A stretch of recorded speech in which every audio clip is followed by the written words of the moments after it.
des contrats de cette importance pour l'économie française, pour l'industrie française, pour l'avenir de nos territoires.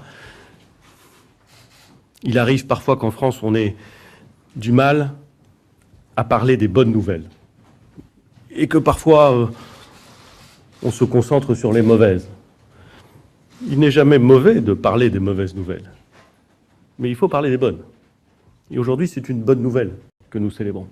Parce que pour les femmes et les hommes qui travaillent au chantier, pour les femmes et les hommes qui travaillent avec les chantiers, ils sont nombreux dans les sous-traitants, dans les équipementiers, pour un territoire, celui de Saint-Nazaire et plus généralement de sa région, et pour la France, signer 2 nouveaux contrats, après tous ceux que vous avez rappelés, et avant, je l'espère, tous ceux qui suivront, c'est vraiment une excellente nouvelle.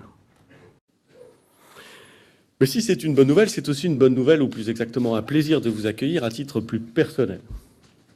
D'abord parce que cette signature, ces investissements interviennent dans une matière qui n'est pas insensible à mon cœur, la matière portuaire, la matière maritime. Et c'est évidemment réjouissant de voir que dans ce domaine, la France est au rendez-vous. C'est également un plaisir personnel de retrouver le président Aponte, après que nous ayons ensemble, il y a quelques années, placé, comme le veut la tradition italienne, romaine, si j'ose dire, placé la pièce d'or du MSC Meraviglia au cœur du bateau, dans la coque, de façon à lui souhaiter bonne chance et bon vent à l'avenir. Et puis c'est un plaisir de retrouver Laurent Castin, le président des Chantiers de l'Atlantique, que j'ai rencontré et que je connais depuis qu'il officiait au port du Havre. Et je peux témoigner de la qualité de son travail et de la confiance bien placée qu'on peut porter en lui, car il est homme à supporter les gros temps. Le transport maritime, qu'il soit de marchandises ou de passagers, ça a toujours été une question d'aventure, de risque et de confiance. Toujours. Les Grecs désignaient, les Grecs, 4 ou 5 siècles avant Jésus-Christ, avaient un terme pour désigner les contrats qui se liaient, s'agissant du transport maritime, qui étaient les contrats de grosse aventure. Les prêts de grosse aventure, même, je crois qu'on disait, les prêts de grosse aventure. Parce que la capacité qu'on avait à faire confiance à quelqu'un qui ramènerait des marchandises ou qui transporterait des passagers dans des éléments qui étaient évidemment les plus risqués était considérable.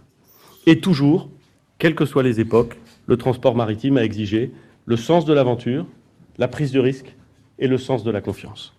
C'est avec le transport maritime, de marchandises ou de personnes, que s'est développée l'industrie de l'assurance, de la banque, les éléments de paiement fiduciaire, bref, le transport maritime est au cœur, bien souvent, des évolutions de notre économie. Et les transformations technologiques qu'il connaît sont bien souvent au cœur des transformations du monde dans lequel nous vivons. Pour revenir à Rome, qui, à l'époque, et jusqu'au Grand Pompée, n'est qu'une puissance terrienne, militaire, certes, agricole, mais terrienne, il faut que la République romaine s'empare de la mer pour devenir véritablement un empire. Et pour cela, il faut qu'elle ait la maîtrise des mers. Et c'est un exercice lent et difficile qu'elle réussit. Mais dès lors qu'elle réussit, alors l'empire devient véritablement méditerranéen dans tout le sens du terme. C'est grâce à des innovations technologiques que la puissance de Venise est garantie, pas simplement grâce à son sens du commerce, mais grâce à sa maîtrise des mers.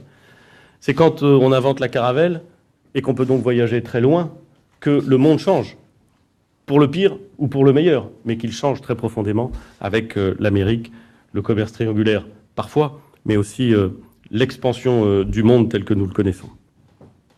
Et la mondialisation dans laquelle nous vivons n'est jamais qu'une mondialisation maritime.